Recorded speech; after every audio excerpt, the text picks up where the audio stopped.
ഞങ്ങളുടെ എല്ലാ പ്രിയപ്പെട്ട കൂട്ടുകാർക്കും നമസ്കാരം. ഇന്നത്തെ വീഡിയോ ഒരു സ്പെഷ്യൽ വീഡിയോ ആണ്. നമ്മുടെ RSP കിച്ചണിലെ രസക്കാഴ്ചകൾക്ക് ഒരു പഞ്ചൊക്കെ കൊടുക്കാനായിട്ട് ഒരു അതിഥി കൂടി വരുന്നുണ്ട്.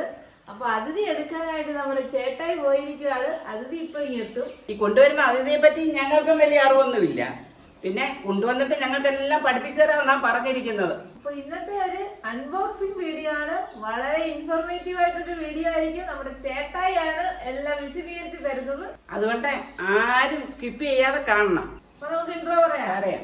അപ്പോഴത്തേക്ക് നമ്മുടെ അതിഥി ഇങ്ങെത്തും. ജീവിത രസങ്ങളുടെ സംഗമസ്ഥാനമായ RSPയുടെ ഒരു പുതുപുത്തൻ രസക്കാഴ്ചയിലേക്ക് ഞങ്ങളുടെ എല്ലാ പ്രിയപ്പെട്ട കൂട്ടുകാർക്കും സ്വാഗതം.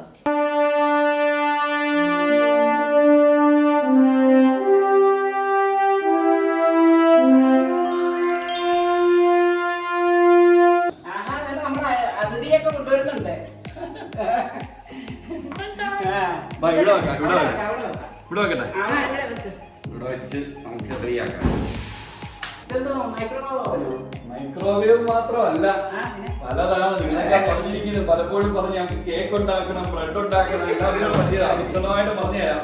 ഓക്കെ, സെറ്റായില്ലേ? ഓക്കെ, ഇവിടെ ഇതാണ് സംഭവം കേട്ടോ. പാനസോണിക്കിന്റെ convection grill microwave oven. Okay,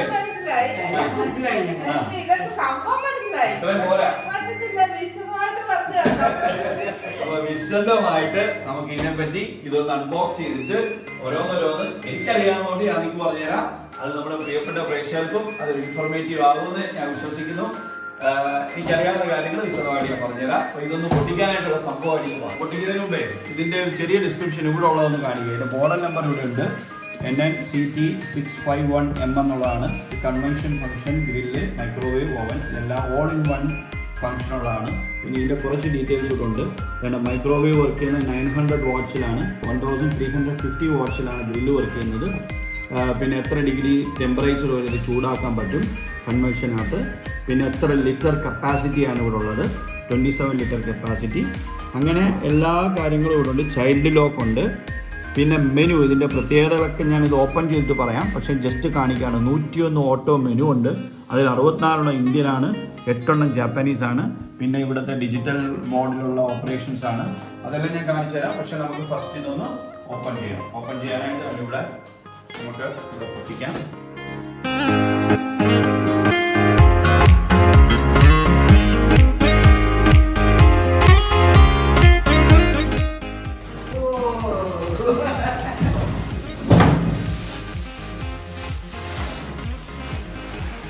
ഇതാണ് ഇതിൻ്റെ സംഭവം.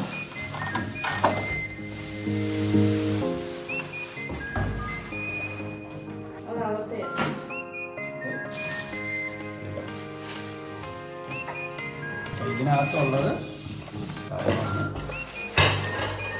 ഇത് നമുക്ക് ഇതിൻ്റെ മാനുവൽ എല്ലാ കാര്യങ്ങളും ഇതിനകത്തുണ്ട് കേട്ടോ. പിന്നെ ഇതിനകത്തൊന്നുമില്ല. ഇത് നമുക്ക് ബേക്ക് ചെയ്യാനൊക്കെയുള്ള ഗ്രില്ല് ചെയ്യാനൊക്കെ ആയിട്ടുള്ള രണ്ടെണ്ണം ഉണ്ട്. ഇത് നമ്മുടെ ഇതിനകത്ത് വെക്കുന്ന ഗ്ലാസിൻ്റെ ഇതിനകത്ത്. ഇത്രയാണ് സംഭവം. മനസ്സിലായോ?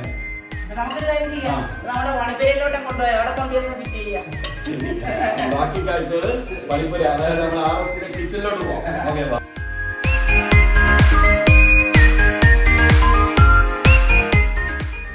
സംഭവം ഇവിടെ കൊണ്ടുവന്നു. ആദ്യം തന്നെ ഒരു കാര്യം ശ്രദ്ധിക്കണം. ഇതിൻ്റെ പുറകിലെ ഒരു സംഭവം ഞാൻ കാണിക്കാം. ഇതിൻ്റെ ഒരു ഫോട്ടോ എടുത്തു, ഇതിൻ്റെ ഒരു ഫോട്ടോ എടുത്തു. ഇവിടുത്തെ ഈ നമ്പർ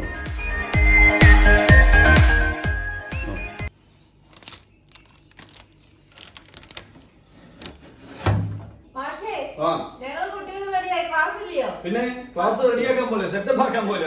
ഓക്കെ, അപ്പം നിങ്ങൾക്ക് ഇത് വീട്ടിലെ ജോലികൾ ചെയ്യാനല്ലേ? അപ്പൊ വീട്ടിലെ ജോലികൾ ചെയ്യാനുള്ള ഓവനാണിത്. അപ്പൊ വീട്ടിലെ ജോലി ചെയ്യാണ്ട് വളരെ ലളിതമായിട്ട് ഇതിന്റെ ടെക്നിക്കൽ നോളജ് ഒക്കെ നിങ്ങൾക്ക് ഉണ്ടാകണമല്ലോ അല്ലെ? എന്നാലേ ഇത് നമുക്ക് ചെയ്യാൻ പറ്റത്തുള്ളൂ. അല്ലെ അതിലൊന്നും ചോദിച്ചു കഴിഞ്ഞാൽ നമുക്കത് മറുപടി പറയണ്ടേ? അപ്പൊ വളരെ ലളിതമായ രീതിയിൽ ഇതിന്റെ അടിസ്ഥാനപരമായ ടെക്നിക്കലായിട്ടുള്ള കാര്യങ്ങൾ പറയുന്ന ഒരു സെഷനാണ് നമ്മളിപ്പോൾ ചെയ്യാൻ പോകുന്നത്. അപ്പൊ ആദ്യം തന്നെ നമുക്ക് ഇതിന്റെ സേഫ്റ്റി എന്ന് തുടങ്ങിയേക്കാം. ഇതിന് ഉപയോഗിക്കുന്നത് പവർ പ്ലഗ് ആണ്. ശ്രദ്ധിക്കണം. അപ്പം നമ്മളിത് മേടിക്കാൻ പോകുമ്പോഴും പവർ പ്ലഗ് ഉണ്ടായിരിക്കണം ഇതിന്. ഈ പവർ പ്ലഗ് ഒരു കാരണവശാലും നമ്മൾ എക്സ്റ്റൻഷൻ കേബിളിലും ഒന്നും കുത്താൻ പാടില്ല. നമ്മൾ ഡയറക്റ്റ് ഇത് പവർ സോക്കറ്റിൽ തന്നെ നമ്മൾ കൊടുക്കണം. അത് കഴിഞ്ഞിട്ട് ഇത് സ്വിച്ച് ഇടുക, ഉപയോഗിക്കുക. ഉപയോഗം കഴിഞ്ഞതിന് ശേഷം തീർച്ചയായിട്ടും നമ്മൾ ഈ പവർ പ്ലഗ് നമ്മൾ ഊരി മാറ്റി വെക്കണം. അപ്പൊ ഈ പറഞ്ഞ സേഫ്റ്റിയുടെ കാര്യം അടക്കം ഈ ഓവനെ പറ്റിയുള്ള എല്ലാ ഡീറ്റെയിൽസും ഈ ഓപ്പറേറ്റേഴ്സ് മാനുവലിനകത്തുണ്ട്. ഇതിപ്പോ ഇംഗ്ലീഷിലും അറബിക്കിലുമാണ്. ഇന്ത്യയിലാണെങ്കിൽ നമുക്ക് മലയാളത്തിലും ഹിന്ദിയിലും ഒക്കെ അവിടുത്തെ പ്രാദേശിക ഭാഷകളിലൊക്കെ ലഭിക്കും. അപ്പൊ നമുക്ക് ഇനി ഇതിന്റെ ഡീറ്റെയിൽസിലേക്ക് പോകാം. എന്താ പറഞ്ഞു, എല്ലാ ഓവനുമേ നമ്മൾ വാങ്ങിക്കാൻ പോകുമ്പോ എല്ലാ ഓവനും ഒരുപോലെ തന്നെയാണോ? അതെന്താ ഇതിനകത്ത് വ്യത്യാസം? അല്ലല്ല, എല്ലാ ഓവനും അപ്പം ഡീറ്റെയിൽസ് പോകുന്നതിന് മുമ്പ് ഈ അടിസ്ഥാനപരമായിട്ടുള്ള ഒരു സംശയം എല്ലാവർക്കും ഉണ്ടാവുന്ന ഒരു കാര്യമാണ്. നമ്മള് എല്ലാ ഓവനും മൈക്രോവേവ് ആണോ അല്ലെ? അതല്ലേ കുട്ടിയുടെ ചോദ്യം. കുട്ടി അങ്ങനെയല്ല പറഞ്ഞാണ്. അപ്പൊ ഡീറ്റെയിൽസ് ആയിട്ട് പറയാം. ഈ ഓവന് മാത്രം എന്താണ് വേറെ പേരെന്നല്ലേ കുട്ടി ചോദിച്ചേ? വളരെ നല്ല കുട്ടി കേട്ടോ. ഓക്കെ, സംശയങ്ങൾ വേണം. അപ്പൊ നമ്മുടെ മാർക്കറ്റില് ഗാർഹിക ആവശ്യത്തിനായിട്ട് പ്രധാനമായിട്ടും 3 തരത്തിലുള്ള ഓവൻസ് ആണ് ഉള്ളത്. അതിലൊന്നാണ് മൈക്രോവേവ് ഓവൻ. അപ്പൊ നമ്മൾ ഒരു ഫംഗ്ഷൻ മാത്രം ഉള്ളത് കൊണ്ട് അതിനെ സോളോ ഓവൻ എന്ന് വിളിക്കും. അപ്പോൾ മൈക്രോവേവ് ഓവൻ എന്താണ്, എന്തിനാണ് അത് പ്രധാനമായിട്ട് ഉപയോഗിക്കുന്നത് ആദ്യം പറയാം. നമ്മളത് പ്രധാനമായിട്ട് ഉപയോഗിക്കുന്നത് പാകം ചെയ്ത് വെച്ചിരിക്കുന്ന ആഹാര സാധനങ്ങൾ റീഹീറ്റ് ചെയ്യാനുള്ള ഉദ്ദേശത്തോടാണ് നിങ്ങൾ ഒരു ഓവൻ മേടിക്കുന്നതെങ്കിൽ മൈക്രോവേവ് ഓവൻ മേടിക്കുക. ഇത് ചെറുതായിട്ടൊന്ന് വെള്ളം ഒന്ന് തിളപ്പിക്കണം, അല്ലെ പാലൊന്ന് തിളപ്പിക്കണം, ആഹാരം ഫ്രിഡ്ജിൽ നിന്ന് എടുത്തിട്ട് നിങ്ങൾക്കൊന്ന് റീഹീറ്റ് ചെയ്യണം. അതിനുപയോഗിക്കുന്ന ഓവനാണ് ഇത് മൈക്രോവേവ് ഓവൻ. ഇപ്പം വരുന്ന മൈക്രോവേവ് ഓവനിൽ കുറച്ച് കൂടുതൽ ഫീച്ചേഴ്സ് ഉണ്ട്. ഡീഫ്രോസ്റ്റ് ചെയ്യണം, നമ്മുടെ ഐസൊക്കെ കളഞ്ഞെടുക്കണം, അങ്ങനെയൊക്കെയുള്ള ചില അഡിറ്റീവ് ഫീച്ചേഴ്സ് ഉണ്ട്. എങ്കിലും പ്രധാനമായിട്ടും മൈക്രോവേവ് ഓവൻ നമ്മൾ യൂസ് ചെയ്യുന്നത് റീഹീറ്റിംഗ് പർപ്പസിനായിട്ടാണ്. ഇനി എങ്ങനെയാണ് ഇത് റീഹീറ്റിംഗ് പർപ്പസിനെ സപ്പോർട്ട് ചെയ്യുന്നതെന്ന് ലളിതമായിട്ട് ഞാനൊന്ന് പറഞ്ഞുതരാം. ഈ മൈക്രോവേവ് ഓവനകത്ത് പ്രധാനമായിട്ടൊരു ഡിവൈസ് ഉണ്ട്. അതിന്റെ പേരാണ് മാഗ്നെട്രോൺ എന്ന് പറയും. ഈ മാഗ്നെട്രോൺ എന്ന് പറയുന്ന ഡിവൈസിലേക്ക് നമ്മൾ പവർ കുത്തി കഴിയുമ്പോൾ പവർ വരികയും അതിൽ നിന്ന് ഊർജം ഉൽപ്പാദിപ്പിക്കപ്പെടുകയും ചെയ്യും. ആ സ്രോതസ്സിൽ നിന്ന് ഉൽപ്പാദിപ്പിക്കപ്പെടുന്ന ഊർജം രശ്മികളായിട്ടാണ്, കിരണങ്ങളായിട്ടാണ് സഞ്ചരിക്കുന്നത്. അപ്പൊ അതൊരു പ്രത്യേക അനുപാതത്തിലുള്ള വേവിലാണ് പോയിക്കൊണ്ടിരിക്കുന്നത്. അപ്പൊ ഒരു വേവ് ലെങ്ത് ഉണ്ട്. ആ വേവ് ലെങ്ത് ഒരു 12 സെന്റിമീറ്റർ അകലത്തിലാണ് ആ വേവ് ഇങ്ങനെ സഞ്ചരിക്കുന്നത്. അപ്പൊ എവിടെ നിന്നാണ് തുടങ്ങുന്നതെങ്കിൽ ഇവിടുന്ന് ഇങ്ങനെ സഞ്ചരിച്ചുകൊണ്ടിരിക്കും. അപ്പൊ നിങ്ങൾ മനസ്സിലാക്കേണ്ടത്, ഇതിനകത്തൊരു ആഹാര സാധനം വെച്ച് കഴിഞ്ഞാൽ ഈ വേവ്സ് ഇങ്ങനെ സഞ്ചരിക്കുന്നതുകൊണ്ട് എല്ലാ സ്ഥലത്തും അത് ഒരുപോലെ വീഴത്തില്ല. ചില സ്ഥലത്ത് അതിന് പവർ കൂടുതലായിരിക്കും, ചില സ്ഥലത്ത് പവർ കുറവായിരിക്കും. അതിനെ നിയന്ത്രിക്കുവാനായിട്ട് ഈ മൈക്രോവേവ് ഓവനകത്ത് ഒരു സംഗതി ഉണ്ട്. അതാണ് ഇതായിരിക്കുന്ന സംഗതി. ഇത് കണ്ടോ, ഇതിനെ വീല് പിടിപ്പിച്ചിട്ടുള്ളൊരു സംഗതിയാണ്. ഇതിന്റെ നടുക്ക് നമ്മളിങ്ങനെ വെക്കും. കണ്ടോ, ഇതിന്റെ നടുക്ക് ഇങ്ങനെ വെച്ചിട്ട് നമ്മൾ അതിന്റെ മുകളിൽ ഇത് സൂക്ഷിക്കണം, ഗ്ലാസ് ആണ്. ഇതിന്റെ മേളിൽ നമ്മളിങ്ങനെ ഫിറ്റ് ചെയ്യും. ഫിറ്റ് ചെയ്യാനായിട്ട് അവിടെ ഒരു ഗ്യാപ്പ് കൊടുത്തിട്ടുണ്ട്, അതിനകത്ത് കറക്റ്റായിട്ട് വെക്കാം. അപ്പോൾ എന്ത് സംഭവിക്കും, നമുക്കിങ്ങനെ ഇത് കറക്കാനായിട്ട് പറ്റും. കണ്ടോ, അപ്പോൾ ഇതെന്താണ്, മൈക്രോവേവ് ഓവൻ പ്രവർത്തിക്കുമ്പോൾ പവർ കൊടുത്തു കഴിയുമ്പോൾ ഇത് അങ്ങോട്ടും ഇങ്ങോട്ടും ഇതിങ്ങനെ കറങ്ങിക്കൊണ്ടിരിക്കും. ക്ലോക്ക് വൈസിൽ കറങ്ങും, പിന്നെ തിരിഞ്ഞ് കറങ്ങും, പിന്നെ തിരിഞ്ഞ് കറങ്ങും. അപ്പോൾ ഈ വേവ്സ് ഇങ്ങനെ വരുന്ന സമയത്ത് അത് എല്ലാ സ്ഥലത്തും വീഴും. പിടി കിട്ടിയോ? പ്രത്യേകിച്ച് ഇതിന്റെ വേവ്സ് വീഴുന്ന സെന്ററിൽ വീണിട്ട് സൈഡിലോട്ടാണ് പോണത്. അപ്പം അതുകൊണ്ട് തന്നെ ഇതിനകത്ത് ഒരു കാര്യം പ്രത്യേകം ശ്രദ്ധിക്കണം. ചിലർ വിചാരിക്കും ഇതിനകത്ത് വെച്ച് മുട്ട പൊഴിയണമെന്ന് വിചാരിക്കും. ഒരിക്കലും ചെയ്യരുത്. പറഞ്ഞ മനസ്സിലായാലും മുട്ട പൊഴിയും പൊട്ടിത്തെറിക്കും. അതുപോലെ എയർ ടൈറ്റ് ആയിട്ടുള്ള സാധനങ്ങളൊന്നും ഇതിനകത്ത് വെക്കരുത്. അപ്പം അതാണ് അതിന്റെ ഒരു പ്രവർത്തന രീതി. ഇനി ഇതിനകത്ത് വളരെ പ്രത്യേകം ശ്രദ്ധിക്കേണ്ട ഒരു സാധനം, മൈക്രോവേവ് ഓവനകത്ത് ഒരു കാരണവശാലും മെറ്റലായിട്ടുള്ള ഒരു സാധനം പാത്രങ്ങൾ വെക്കരുത്. സ്റ്റീൽ പാത്രം, അലൂമിനിയം പാത്രം, പിച്ചള പാത്രം, ഓട്ടുപാത്രം, ഒരു പാത്രങ്ങളും മെറ്റൽ ഉള്ള ഒരു പാത്രങ്ങളും മൈക്രോവേവ് ഓവനകത്ത് പ്രത്യേകം ശ്രദ്ധിക്കണം. മൈക്രോവേവ് ഓവനകത്ത് വെക്കാൻ പാടില്ല. സോളോ ഓവന്റെ കാര്യം പറയുന്നത് അതിനകത്ത് മൈക്രോവേവ് ഫംഗ്ഷനേ ഉള്ളൂ. എന്നാൽ എല്ലാം കൂടെ വരുന്ന ഓവനകത്താണെങ്കിൽ കൂടി നിങ്ങൾ മൈക്രോവേവ് ആണ് ഉപയോഗിക്കുന്നതെങ്കിൽ ഒരു കാരണവശാലും മെറ്റൽ ഉള്ള പാത്രങ്ങൾ ഇതിനകത്ത് വെക്കരുത്. അതിൽ ഉപയോഗിക്കുന്ന പാത്രങ്ങൾ മൈക്രോവേവിനകത്ത് വെക്കാൻ സേഫ് ആയിട്ടുള്ള ഫൈബർ പാത്രങ്ങളുണ്ട്, അല്ലെങ്കിൽ ഇങ്ങനെയൊക്കെയുള്ള ഗ്ലാസിൻ്റെതായിട്ടുള്ള ബോറോസിൽ പാത്രങ്ങളുണ്ട്. അത് വേണം നിങ്ങൾ ഉപയോഗിക്കാൻ. അപ്പൊ ഇതാണ് വളരെ ശ്രദ്ധിക്കേണ്ട അടിസ്ഥാനപരമായിട്ട് മൈക്രോവേവ് ഓവനെ പറ്റിയുള്ള ചില കാര്യങ്ങൾ ഞാൻ നിങ്ങൾക്ക് പറഞ്ഞു തന്നു. മനസ്സിലായ കുട്ടികളെ? മനസ്സിലായി. ശരി, അപ്പൊ നമുക്ക് അടുത്ത ഓവനിലേക്ക് പോകാം. അടുത്ത ഓവൻ ഫംഗ്ഷൻ എന്ന് പറയുന്നത് ഗ്രിൽ എന്ന് പറയുന്ന ഫംഗ്ഷൻ ഉണ്ട്. ഇവിടെ നോക്കിക്കോളൂ, ഇവിടിപ്പം മൈക്രോ പവർ എഴുതിയിട്ടുണ്ട്, ഗ്രിൽ എഴുതിയിട്ടുണ്ട്. ഈ ഗ്രിൽ എന്ന് പറയുന്ന ഓവൻ നിങ്ങൾ മാർക്കറ്റിൽ ചെല്ലുമ്പോഴും കാണാം, അതിൽ എഴുതിയിട്ടുണ്ട്, ഗ്രിൽ എന്ന് എഴുതിയിട്ടുണ്ടായിരിക്കും. ഗ്രിൽ പവർ ഉള്ളതാണ്, മൈക്രോവേവ് പവർ ഉള്ളതാണ്, രണ്ടും ഉള്ളതാണെന്നൊക്കെ എഴുതിയിരിക്കും. ഗ്രില്ലെന്ന് പറഞ്ഞു കഴിഞ്ഞാൽ നമുക്ക് grill chicken, grill fish, grill സാധനങ്ങളൊക്കെ ചെയ്യാനാണ്. അപ്പോൾ നമ്മൾ വീണ്ടും ഇത് തുറന്നിട്ട് നമ്മൾ ഗ്രില്ല് ചെയ്യുന്നതിനായിട്ടാണ് ഇതാ ഇങ്ങനെയുള്ള റാക്സ് അവർ തരുന്നത്. ഈ റാക്സ് നമ്മൾ ഈ പറയുന്ന പ്രതലത്തിന് ഈ പറഞ്ഞ സാധനമില്ലേ, ഇതിന് പറയുന്നത് ടേൺ ടേബിൾ എന്നാണ് പറയുന്നത്. ടേൺ ടേബിൾ സർഫസാണ്. ഇത് കണ്ടോ, എപ്പോഴും ഇങ്ങനെ ടേൺ ആയിക്കൊണ്ടിരിക്കും. ഗ്രില്ലെന്ന് പറയുന്നത് ഇതിനകത്ത് സംഭവിക്കുന്നത്, നമ്മൾ ഈ റാക്ക് വെച്ചു, ഇതിന്റെ മുകളിൽ നിങ്ങൾ നോക്കിയാൽ കാണാം, കണ്ടോ ഇവിടെ ഒരു കോയിലുണ്ട്, കണ്ടോ. നമ്മൾ പവർ ഓൺ ചെയ്ത് കഴിയുമ്പോൾ ഈ കോയിലിലേക്ക് പവർ വരികയും ആ കോയിൽ നല്ല റെഡ് ഹീറ്റ് ആയിട്ട് അങ്ങ് തിളയ്ക്കും, ചൂടാകും. അപ്പൊ മേളിൽ നിന്ന് ഈ ഗ്രില്ല് ചെയ്യേണ്ട സാധനത്തിലോട്ട് ആ ചൂട് വീഴും. അങ്ങനെയാണ് അത് ഗ്രില്ല് ചെയ്യുന്നത്. മനസ്സിലായല്ലോ? അപ്പം ഗ്രില്ലി ഓവനകത്ത് സംഭവിക്കുന്ന ഒരു കോയിലുണ്ട്, ഒരു ഹീറ്റിംഗ് കോയിലുണ്ട്. ഹീറ്റിംഗ് കോയിലിനകത്ത് പവർ വീഴുകയും അത് തിളച്ച് ചുട്ടുപഴുക്കുകയും അതിനകത്ത് വരുന്ന ഹീറ്റ് നമ്മുടെ ഫുഡിലേക്ക് വീഴുകയും അത് പാകം ചെയ്യുകയും ചെയ്യും. എന്നാൽ ഈ രണ്ടും കൂടെ വരുന്ന കോമ്പിനേഷൻ ഓവനുണ്ട്.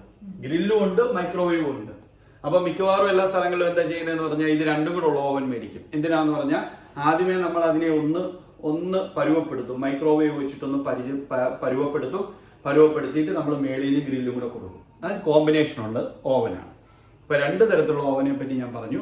ഒന്ന് മൈക്രോവേവ് മാത്രമുള്ളത്, ഒന്ന് ഗ്രിൽ ഫംഗ്ഷനും കൂടെ ഉള്ളത്. ഇത് രണ്ടും കൂടെ കോമ്പിനേഷനുള്ള ഓവൻ അല്ലേ. ഇനി നമ്മൾ ഇന്ന് എടുത്തിരിക്കുന്ന ഓവൻ എന്ന് പറയുന്നത് കൺവെക്ഷൻ ഓവനാണ്. ബേക്കിംഗ് പർപ്പസിനായിട്ട് ഉപയോഗിക്കുന്ന ഓവന് പറയുന്ന പേരാണ് കൺവെക്ഷൻ ഓവൻ. മൈക്രോ ഓവൻ ഉണ്ട്, ഇതിനകത്ത് ഗ്രില്ലുണ്ട്, കൺവെക്ഷൻ ഉണ്ട്. ഇത് മൂന്നും കൂടെ ചേർന്ന ഓൾ ഇൻ വൺ ഓവനാണിത്. അപ്പം മാർക്കറ്റിൽ പൊതുവെ വില ഏറ്റവും കുറഞ്ഞ ഓവനാണ് സോളോ മൈക്രോവേവ് ഓവൻ. ഗ്രില്ലും കൂടെ വരുമ്പം കുറച്ചുകൂടെ അതിന് വില കൂടും. കൺവെക്ഷൻ എന്ന് പറയുമ്പം അതിന് നല്ല വിലയുള്ള ഓവനാണ്. അപ്പൊ അതിനകത്ത് ഈ മൂന്ന് ഫംഗ്ഷൻസും നമുക്ക് മാറി മാറി യൂസ് ചെയ്യാം, കോമ്പിനേഷൻ ആയിട്ട് ഉപയോഗിച്ച് യൂസ് ചെയ്യാം. അങ്ങനെയുള്ള ഫംഗ്ഷനാലിറ്റി ഉള്ള ഒരു ഓവനാണ് ഈ ഓവൻ. കൺവെക്ഷൻ എന്ന് പറയുമ്പോൾ പ്രധാനമായിട്ടും അത് ഉപയോഗിക്കുന്നത് ബേക്കിംഗ് പർപ്പസിനായിട്ടാണ്. ബേക്ക് ചെയ്യുമ്പോൾ ഓവനകത്ത് ഉണ്ടാകേണ്ട ഒരു ടെമ്പറേച്ചർ, താപനിലയുടെ പ്രതിഭാസം എന്ന് പറയുന്നത് ഈ ഓവനകത്തെ എല്ലാ ഏരിയയിലും ഒരേ തരത്തിലുള്ള താപമായിരിക്കണം. നമ്മൾ കണ്ടു ഗ്രില്ലാണെങ്കിൽ മേളിൽ നിന്ന് മാത്രമേ വീഴത്തുള്ളൂ, മൈക്രോവേവ് ആണെങ്കിൽ സൈഡിൽ നിന്ന് വന്നിട്ട് വേവ്സിന്റെ രൂപത്തിൽ പോകും. എന്നാൽ കൺവെക്ഷൻ എന്ന് പറയുമ്പം ഈ പ്രതലം മൊത്തവും ഇതിനകത്ത് മൊത്തം ആ ചൂട് നിറഞ്ഞ വായു ആയിരിക്കും. ഇതിനകത്തോട്ട് നിങ്ങൾ നോക്കിക്കോ, അങ്ങേ അറ്റത്ത് ഒരു കോയിൽ കൊടുത്തിരിക്കുന്ന കണ്ടോ, കോയിലിനകത്ത് അവിടെ ഒരു ഫാൻ ഉണ്ട്, മെറ്റൽ ഫാൻ ഉണ്ട് നടുക്കായിട്ട്. അതിന്റെ പുറകിലും ഒരു കോയിലുണ്ട്. അപ്പൊ എന്താ സംഭവിക്കുന്നത് പറഞ്ഞാൽ ആ ഫാൻ വർക്ക് ചെയ്യും, ഈ കോയിൽ ചൂടാകും, മേളിലുള്ള കോയിൽ ചൂടാകും, അതിന്റെ പുറകിലുള്ള കോയിൽ ചൂടാകും. ആ ഫാൻ റൊട്ടേറ്റ് ചെയ്യുമ്പോൾ ആ ചൂട് കാറ്റ് ഇതിനകത്തോട്ട് ഇങ്ങനെ പ്രവഹിച്ചുകൊണ്ടിരിക്കും. അപ്പം ആ ഫംഗ്ഷൻ വരുമ്പോഴാണ് ഇതിനകത്ത് വെച്ചിരിക്കുന്ന ഒരു ഫുഡ് ഐറ്റം അത് തനതായ രീതിയിൽ അത് ബേക്കായി വരത്തുള്ളൂ. അതാണ് കൺവെക്ഷൻ ഓവന്റെ പ്രത്യേകത. അപ്പം മൂന്ന് കാര്യങ്ങൾ ഞാൻ കാണിച്ചു തന്നു. മൈക്രോവേവ് എന്ന് പറയുന്നത് ഈ ഒരു പ്രതലത്തിൽ നിന്ന് ഒരു മൈക്രോവേവ് ജനറേറ്റ് ചെയ്ത് വരും. ഗ്രില്ലെന്ന് പറഞ്ഞു കഴിഞ്ഞാൽ മേളിലൊരു കോയിലുണ്ട്. കൺവെക്ഷൻ എന്ന് പറഞ്ഞാൽ എല്ലാ സൈഡിലും കോയിലുണ്ട്, ഒരു ഫാനുണ്ട്. ആ ഫാനാണ് ഇതിനകത്തുള്ള ചൂട് വായുവിനെ നിയന്ത്രിച്ച് എല്ലാ സ്ഥലത്തും ഒരേപോലുള്ള താപനില ക്രമീകരിക്കുന്നത്. അപ്പൊ കുട്ടികളെ, മൂന്ന് ഓവനെ പറ്റിയുള്ള കാര്യങ്ങളൊക്കെ മനസ്സിലായോ? മനസ്സിലായി. പക്ഷെ എനിക്കൊരു സംശയമുണ്ട്. പറഞ്ഞോ. ഇപ്പൊ നമ്മൾ ഗ്രില്ല് ചെയ്യുന്ന കാര്യം പറഞ്ഞു. ഗ്രില്ല് ചെയ്യുന്നതിന് നമ്മൾ മേളിൽ നിന്നാണ് ഈറ്റ് വരുന്നത്. അപ്പൊ ഈ മേളിൽ ഇരിക്കുന്ന ഭാഗം മാത്രമല്ലേ അന്നേരം നമ്മള് അത് മുരിഞ്ഞു വരുന്നുള്ളൂ. അപ്പൊ അടിഭാഗത്ത് എങ്ങനെ വരുമെന്നുള്ള ചോദ്യങ്ങൾ ചോദിക്കണം. മനസ്സിലായി. അപ്പൊ ഇതിനകത്ത് തന്നെ ഞാൻ കാണിച്ചു തന്നു. ഇതിന്റെ മേളിലും ഉണ്ട് കോയിൽ, സൈഡിലും ഉണ്ട് കോയിൽ എന്ന് വിചാരിച്ചു. പക്ഷേ അതുപോലെ അത് റൊട്ടേറ്റ് ചെയ്യും, ടേൺ ടേബിൾ കുറച്ചായിട്ട് റൊട്ടേറ്റ് ചെയ്യും. പക്ഷെ ഈ പറഞ്ഞ പോലെ അടിയിലുള്ള ഭാഗം എങ്ങനെ ചെയ്യും എന്നുള്ള ഒരു ചോദ്യമാണ്. അതിന് നമ്മൾ തീർച്ചയായിട്ടും അതിനെ ഒന്ന് എടുത്തിട്ട് ഒന്ന് തിരിച്ചിട്ട് കൊടുക്കണം ഈ ഓവനകത്ത്. എന്നാൽ ചില ഓവനകത്ത് അതിന് റൊട്ടിസ്റ്റർ എന്ന് പറയുന്ന ഒരു സാധനമാണ്. ഇങ്ങനെ ഒരു കമ്പി ഇങ്ങനെ നടുക്ക് പിടിപ്പിച്ചിരിക്കും. അതിനകത്ത് കൊരുത്തിട്ട് കഴിഞ്ഞാൽ നമ്മുടെ സൂപ്പർ മാർക്കറ്റിലൊക്കെ ഉണ്ടല്ലോ ഇങ്ങനെ കറങ്ങുന്ന കണ്ടിട്ട്, ഇങ്ങനെ കറങ്ങുന്ന ഗ്രില്ല് ചെയ്യുന്ന സാധനമുള്ള ഓവൻസ് ഇപ്പൊ ഇറങ്ങുന്നുണ്ട്. എന്നാൽ ഇതിനകത്ത് ഈ കൺവെൻഷൻ പർപ്പസുകൾ ഉള്ളതുകൊണ്ട് ഇതിനകത്ത് അത് കൊടുത്തിട്ടില്ല. ഇച്ചിരി വലിയ ഓവനിലൊക്കെ അതുകൊണ്ട് നമ്മുടെ ഇപ്പൊ കിച്ചൺ ഓവനകത്തുണ്ട്, അത് തീ കൊണ്ട് ഡയറക്റ്റ് വരുന്നതാണ്. അപ്പൊ അത് ഇങ്ങനെ റൊട്ടേറ്റ് ചെയ്തുകൊണ്ടിരിക്കണം. ഇതിനകത്ത് നമ്മൾ തീർച്ചയായിട്ടും ഈ റാക്കിംഗ് ഔട്ട് എടുത്തിട്ട് വളരെ സൂക്ഷ്മതയോടെ അത് തിരിച്ചറിയണം. മനസ്സിലായോ? അതെ. ഇനി ഇതിന്റെ കേക്കൊക്കെ ബേക്ക് ചെയ്യുമ്പോൾ അല്ല ഗ്രില്ല് ചെയ്യുമ്പോൾ ഇതിന് സെറ്റ് ടൈം ഒക്കെ ഉണ്ട്. അതെല്ലാം തന്നെ ടൈമെല്ലാം സെറ്റ് ചെയ്യുന്നത് ഈ പറഞ്ഞ കാര്യങ്ങളെല്ലാം തന്നെ വളരെ ഡീറ്റെയിൽഡ് ആയിട്ട് പ്രാക്ടിക്കൽ ആയിട്ട് നമ്മൾ വരും ബ്ലോഗുകളിൽ നമ്മൾ അവതരിപ്പിക്കുന്നതായിരിക്കും. എല്ലാവരും കാത്തിരിക്കണം. കുട്ടികൾ കറക്റ്റ് ആയിട്ട് ഇവിടെ എത്തിയിരിക്കണം, ഹാജരുണ്ടായിരിക്കണം കേട്ടോ. പ്രിയപ്പെട്ട പ്രേക്ഷകരും ഹാജരായിരിക്കണം നമ്മുടെ ബ്ലോഗുകളിൽ. ഓക്കെ. അപ്പം ഇനി എനിക്ക് പറയാനുള്ളത് ഇതിൻ്റെ പോസ്റ്റ് കുക്കിംഗ് അല്ലെങ്കിൽ പോസ്റ്റ് നമ്മളിത് യൂസ് ചെയ്ത് കഴിഞ്ഞാൽ എങ്ങനെയാണ് ഇതിനെ മെയിൻറ്റെയിൻ ചെയ്യുന്നത്. അതൊരു പ്രധാനപ്പെട്ട കാര്യമല്ലേ, ക്ലീൻ ചെയ്യുന്നത് എങ്ങനെയാണ്. അപ്പോൾ ഈ പ്രതലം എല്ലാം തന്നെ ഞാൻ നിങ്ങളെ കാണിച്ചു തന്നു. പ്രധാനമായിട്ട് ശ്രദ്ധിക്കേണ്ട കാര്യം ഞാൻ ലൈറ്റ് കൊണ്ട് ഇട്ട് കാണിക്കാം. ഇതാ നോക്കിക്കോ, ഇതിനകത്ത് ഇതിൻ്റെ സർഫസ് എല്ലാം തന്നെ സ്റ്റീലാണ്. കൺവെക്ഷൻ ഓവൻ്റെ സർഫസ് എല്ലാം തന്നെ സ്റ്റീലായിരിക്കും.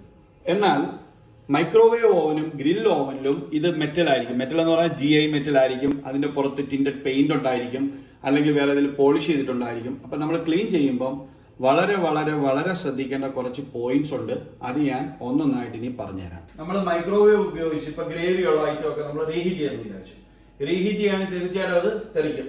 തെറിച്ച് കഴിഞ്ഞാൽ അതിൻ്റെ മുകളിലുള്ള ഓയിലും അതിൻ്റെ സൈഡിലും ഒക്കെ പോയത് പിടിക്കും. അപ്പോൾ അത് ഒഴിവാക്കാനായിട്ട് നിങ്ങളിപ്പോൾ ഒരു ഫൈബർ മൈക്രോവേവ് സേഫ് ആയിട്ടുള്ള ഫൈബർ വെസലിനകത്താണ്, നമ്മൾ പാത്രത്തിനകത്താണ് നമ്മൾ റീഹീറ്റ് ചെയ്യാൻ പറ്റുന്നത്. അതിന് അതേപോലെ തന്നെ അടപ്പുകളുണ്ട്. അത് അടച്ചിട്ട് നമ്മൾ ടൈറ്റായിട്ട് അടയ്ക്കരുത്. അതിൻ്റെ മേളിൽ അടച്ചിട്ട് വെക്കുവാണെങ്കിൽ അത് നമുക്ക് തെറിക്കാതിരിക്കാനായിട്ട് നമുക്ക് സാധിക്കും. അതുപോലെ തന്നെ തെറിച്ച് കഴിഞ്ഞാൽ നമ്മൾ ശ്രദ്ധിക്കേണ്ടത്, നമ്മുടെ ഈ പ്രതലമെല്ലാം തന്നെ അധികം വെള്ളം മുക്കി തുടയ്ക്കരുത്. വെള്ളം മുക്കി സോപ്പ്, വെള്ളം, ഡിറ്റർജൻറ്റ്, മൈൽഡായിട്ടുള്ള ഡിറ്റർജൻറ്റ്, ന്യൂട്രൽ ആയിട്ടുള്ള ഡിറ്റർജൻറ്റ് നമ്മൾ വെള്ളത്തിൽ മുക്കി, തുണിയോ സ്പോഞ്ചോ നമ്മൾ ആ വെള്ളത്തിൽ മുക്കണം. എന്നിട്ട് പിഴിഞ്ഞ് കളയണം. എന്നിട്ട് നമ്മൾ ആ ഭാഗങ്ങളെല്ലാം തന്നെ തുടയ്ക്കണം. ഇനി അത് തുടച്ചു കഴിഞ്ഞാൽ ശുദ്ധമായ വെള്ളത്തിൽ വേറൊരു തുണിയോ അല്ലെങ്കിൽ സ്പോഞ്ചോ അല്ലെങ്കിൽ ഈ തുണി തന്നെ റിൻസ് ചെയ്തിട്ട് വീണ്ടും നമ്മൾ തുടയ്ക്കണം. ഇനി അതിനകത്ത് ശ്രദ്ധിക്കേണ്ടത് ഈ ഗ്രില്ല്, മറ്റുള്ള സാധനങ്ങളെല്ലാം തന്നെ അതുപോലെ തുടച്ച് വൃത്തിയാക്കി മാറി. ഇതെല്ലാം തന്നെ സ്റ്റീലാണ്. എന്നാൽ എല്ലാ മൈക്രോവേവ് ഓവനകത്തോ അല്ലെങ്കിൽ എല്ലാ ഓവനകത്തോ വരുന്ന സാധനങ്ങൾ സ്റ്റീലാണോ എന്ന് എനിക്ക് അറിഞ്ഞുകൂടാ. അതുകൊണ്ട് നിങ്ങൾ ഉപയോഗിക്കുമ്പോൾ പരമാവധി അത് തുടച്ച് വൃത്തിയാക്കി എപ്പോഴും ഓരോ യൂസ് കഴിഞ്ഞാൽ അത് യൂസ് ചെയ്ത് മാറ്റാനായി ശ്രദ്ധിക്കുക. ഇനി ഇതൊക്കെ ചെയ്യുമ്പോൾ വളരെ ശ്രദ്ധിക്കണം, താഴെ വീണ് പോകരുത്. അതെല്ലാം വളരെ കെയർ ആയിട്ട് വേണം നമ്മൾ ചെയ്യാൻ. ഇനി ഞാനിതെല്ലാം എടുത്തു മാറ്റിയതിന് കാരണം ഒരു കാര്യം നിങ്ങളെ കാണിച്ചു തരാനായിട്ടാണ്. ഇത് അതുപോലെ ഈ വീല് നമ്മൾ വളരെ വൃത്തിയായിട്ട്, ഇതിൻ്റെ അടുത്തെല്ലാം ഇത് കയറി കഴിഞ്ഞാൽ ഇത് റോൾ ചെയ്യത്തില്ല. റോൾ ചെയ്യാതിരുന്നാൽ അതിൻ്റെ ഫംഗ്ഷനെ അത് ബാധിക്കും. അപ്പോൾ അതും വൃത്തിയായിട്ട് ഇത് നമ്മൾ തുടച്ച് വൃത്തിയാക്കി വെക്കണം. ഇനി അടുത്തതായിട്ടുള്ളത് ഇതിനകത്തുള്ള ഒരു കാഴ്ച ഞാൻ കാണിച്ചു തരാം. ഈ ബോഡി എല്ലാം തന്നെ നമ്മൾ ഈ പറഞ്ഞ പോലെ ഡാമ്പ് ക്ലോത്ത് അല്ലെങ്കിൽ ഡാമ്പ് സ്പോഞ്ച് ഉപയോഗിച്ച് നമ്മൾ തുടയ്ക്കുക. വീണ്ടും അത് റിൻസ് ചെയ്ത് വീണ്ടും തുടയ്ക്കുക. ഇനി അതിൻ്റെ ആ കോയിലും ആ ഫാനിൻ്റെ സ്ഥലത്തും ഒക്കെ ഇതുപോലെ തന്നെ ആഹാര സാധനങ്ങൾ പോയി തെറിച്ച് വീഴാനുള്ള സാധ്യതയുണ്ട്. ഈ ഭാഗം ഒരു ഫിൽറ്ററാണ്. ഈ ഭാഗം ക്ലീൻ ചെയ്യുമ്പോൾ തീർച്ചയായിട്ടും അധികം വെള്ളം അതിൻ്റെ മുകളിൽ പോകാനോ അല്ലെങ്കിൽ സ്റ്റീൽ വൂൾ ഉപയോഗിച്ച് സ്ക്രാച്ച് ആകാനോ ഒന്നും ഒരു കാരണവശാലും ഇടവരരുത്. അത് വളരെ ശ്രദ്ധിച്ച് തന്നെ കൈകാര്യം ചെയ്യുക. അതുപോലെ തന്നെ മേളിലുള്ള ഭാഗങ്ങൾ നിങ്ങൾ കാണിക്കാം. എല്ലാ ഭാഗങ്ങളും അതുപോലെ തന്നെ ഞാൻ പറഞ്ഞ പോലെ ഡാമ്പ് ക്ലോത്ത് അപ്ലൈ ചെയ്തിട്ട് തുടയ്ക്കുക, അല്ലെങ്കിൽ ഡാമ്പ് സ്പോഞ്ച് അപ്ലൈ ചെയ്തിട്ട് തുടയ്ക്കുക. അതിനുശേഷം അത് ഡ്രൈ ആയിട്ടുള്ള ക്ലോത്ത് ഉപയോഗിച്ചോ സ്പോഞ്ച് ഉപയോഗിച്ചോ അത് തുടച്ച് മാറ്റുക. ഓക്കെ. വേറൊരു സംഗതി ഇതിനകത്ത് ശ്രദ്ധിക്കേണ്ടതെന്ന് പറഞ്ഞാൽ, നമ്മൾ ഇതിനകത്ത് ഇപ്പം ഫിഷ് നമ്മൾ റീഹീറ്റ് ചെയ്തു അല്ലെങ്കിൽ ഗ്രില്ല് ചെയ്തു, അതിനുശേഷം തീർച്ചയായിട്ടും അതിനകത്ത് നല്ല സ്മെല്ലായിരിക്കും. ഈ സ്മെല്ല് പോകാനായിട്ട് നിങ്ങൾ ചെയ്യേണ്ടത്, നമ്മുടെ ലെമൺ, ചെറുനാരങ്ങ ഒരെണ്ണം മുറിച്ച് പിഴിഞ്ഞ് ആ തോട് അതിനകത്ത് ഇട്ടിട്ട് ഇളം ചൂടുവെള്ളത്തിൽ നമ്മുടെ സ്പോഞ്ച് മുക്കി നമ്മൾ തുടയ്ക്കുക. വെള്ളം അധികം വരാത്ത രീതിയിൽ തുടയ്ക്കുക. വീണ്ടും ഒന്നും കൂടെ തുടയ്ക്കുക. രണ്ടാമത്തിൽ തുടച്ചതിന് ശേഷം ശുദ്ധമായ വെള്ളത്തിൽ റിൻസ് ചെയ്തിട്ട് നമ്മൾ തുടച്ചെടുത്ത് കഴിഞ്ഞാൽ അതിനകത്ത് ബാഡ് സ്മെല്ല് വരത്തില്ല. ഇപ്പോൾ വളരെ വളരെ പ്രധാനപ്പെട്ട വേറൊരു സംഗതി, നമ്മൾ ഏതൊരു എക്യുപ്മെന്റ് ആണെങ്കിലും പ്രത്യേകിച്ചും ഓവൻ നമ്മൾ ഒരു കാരണവശാലും മേടിച്ചിട്ട് ഉപയോഗിക്കാതിരിക്കരുത്. ഉപയോഗിക്കാതിരുന്നാൽ ഈ സാധനം ചീത്തയാകും. കാരണം ഇതിൻ്റെ മുകളിലുള്ള പൈപ്പുകൾ, മുകളിലുള്ള കോയിൽസ്, അതുപോലെ ഇതിൻ്റെ വേവ്സ് വരുന്ന സ്ഥലങ്ങൾ, ഇതെല്ലാം തന്നെ നമ്മൾ ഉപയോഗിച്ചാൽ മാത്രമേ അതിൻ്റെ ആ റൊട്ടേഷൻ ഉണ്ടാകത്തുള്ളൂ. അതുകൊണ്ട് നമ്മളിത് ആഴ്ചയിൽ എങ്ങനെയായാലും ഇത് ഉപയോഗിക്കണം. ഉപയോഗിക്കുമ്പം ആൾക്കാർക്ക് ഉള്ള ഒരു പേടി എന്ന് പറഞ്ഞാൽ ഇതിനകത്ത് ഒരുപാട് കറണ്ട് കൺസംഷൻ ആകുമോ എന്നുള്ളൊരു ചിന്തയുണ്ട്. ഇല്ല. മൈക്രോവേവ് എന്ന് പറഞ്ഞാൽ പെട്ടെന്ന് നമുക്ക് ഉപയോഗിച്ച് പെട്ടെന്ന് റീഹീറ്റ് ചെയ്യാനല്ലേ അത് ഉപയോഗിക്കുന്നത്. അതിന് 900 വാട്ട്സ് ആണ് ഇതിന്. നമ്മൾ അത്രത്തോളം സമയദൈർഘ്യം കൂടുന്നുണ്ടോ അത്രത്തോളം നമ്മുടെ കറണ്ട് കൺസ്യൂം ചെയ്യും. പക്ഷെ അങ്ങനെ അല്ലാത്ത സാധനങ്ങളൊക്കെ നമുക്ക് ഇതിനകത്ത് ഉപയോഗിക്കാം. ഞാൻ പറഞ്ഞ പോലെ അടുത്ത ഭാഗങ്ങളിൽ നമ്മൾ വളരെ ഡീറ്റെയിൽഡ് ആയിട്ട് ഈ കാര്യങ്ങളൊക്കെ പറയുന്നുണ്ട്. കാരണം ഇതിനകത്ത് ഒരുപാട് മെനു നിങ്ങൾക്കൂടെ നോക്കിയാൽ കാണാം. ഒരുപാട് മെനു, ഓട്ടോ മെനു ഇതിനകത്ത് കൊടുത്തിട്ടുണ്ട്. താഴെ മുകളിലും ഒക്കെ ആയിട്ട് ഒരുപാട് വെറൈറ്റി ഫുഡ് ഐറ്റംസ് ഒക്കെ ഉണ്ടാക്കാനുള്ള മെനുവിനകത്ത് കൊടുത്തിട്ടുണ്ട്. അത് ഓരോന്ന് ചെയ്യുമ്പോഴും അതിന് റിക്വയർ ചെയ്തിട്ടുള്ള ടൈമും അതിനുവേണ്ട ടെമ്പറേച്ചറും ഒക്കെ ഡീറ്റെയിൽ ആയിട്ട് ഞാൻ പറഞ്ഞു പോകാം. അങ്ങനെയൊന്നും അധികം നമ്മൾ ഇലക്ട്രിസിറ്റി ഒന്നും ഇനി കൺസ്യൂം ചെയ്യത്തില്ല. ഏറ്റവും കൂടുതൽ ഇലക്ട്രിസിറ്റി കൺസ്യൂം ചെയ്യുന്ന ഒരു ഭാഗം എന്ന് പറയുന്നത് കൺവെക്ഷൻ ഓവനകത്താണ്. നമ്മൾ ഒരുപാട് വലിയ ബേക്കിംഗ് ഒക്കെ നടത്തുന്നു, കുറെ കൂടുതൽ ടെമ്പറേച്ചർ ഇട്ട് കുറെ നേരമൊക്കെ നമ്മൾ ബേക്ക് ഒക്കെ ചെയ്യുവാണെങ്കിൽ ടെമ്പറേച്ചർ കണ്ടുപോകും. കൂട്ടുകാരെ, ഞങ്ങളുടെ ഓവന്റെ ക്ലാസ് എടുത്തതൊക്കെ നിങ്ങൾ കണ്ടല്ലോ, അടിപൊളിയായിരുന്നു. ഞങ്ങൾക്ക് നല്ല പോലെ മനസ്സിലായിട്ടുണ്ട്. ഇനിയിപ്പോൾ ഇതിന് മൈക്രോവേവ് ഓവൻ എന്താണെന്നോ ഏതാണെന്നോ ഞങ്ങൾക്ക് അറിയത്തില്ലായിരുന്നു. ഇപ്പം ഇതിനകത്ത് 3 ഫങ്ഷൻ ഉണ്ടെന്നും കാര്യങ്ങളുണ്ടെന്നും ഇപ്പം നല്ല പോലെ മനസ്സിലായി, നിങ്ങൾക്കും മനസ്സിലായി. ഇനിയിപ്പം നമ്മളിത് പ്രാക്ടിക്കലായിട്ട് നമ്മൾ കാര്യങ്ങൾ മനസ്സിലാക്കണമെങ്കിൽ ഇത് നമ്മൾ ഓരോ കാര്യങ്ങൾ ചെയ്യുന്ന സമയത്ത് ബാക്കി കാര്യങ്ങൾ നമ്മൾ ഓരോന്നോരോന്ന് നിങ്ങൾക്ക് മനസ്സിലാക്കി തരാം, ഞങ്ങളും മനസ്സിലാക്കും. ഞങ്ങളുടെ ക്ലാസ്സൊക്കെ നിങ്ങൾക്ക് എല്ലാവർക്കും ഇഷ്ടമായല്ലോ. അപ്പോൾ ഞങ്ങളുടെ ക്ലാസ്സിനെ പറ്റിയും ഞങ്ങളുടെ പുതിയ അതിഥിയെ പറ്റിയുള്ള കമൻസ് ഞങ്ങൾക്ക് എഴുതി അറിയിക്കുക. പിന്നെ ഞങ്ങളുടെ ചാനൽ സബ്സ്ക്രൈബ് ചെയ്യുക, സബ്സ്ക്രൈബ് ചെയ്ത് ഞങ്ങളെ സപ്പോർട്ട് ചെയ്യുക. അപ്പൊ ഞങ്ങൾ അടുത്ത വ്ലോഗിനായിട്ട് എല്ലാ പ്രിയപ്പെട്ടവരും കാത്തിരിക്കുക. നമ്മളെ പുതിയ അതിഥിയുമായിട്ടുള്ള ഞങ്ങളുടെ സമ്പർക്ക പരിപാടികളായിരിക്കും ഇനി കത്തിക്കാതെ അടുത്ത വ്ലോഗൊക്കെ വരാൻ പോണല്ലേ. അപ്പോ എല്ലാവരെയും സ്നേഹിക്കും. Love you all. RST.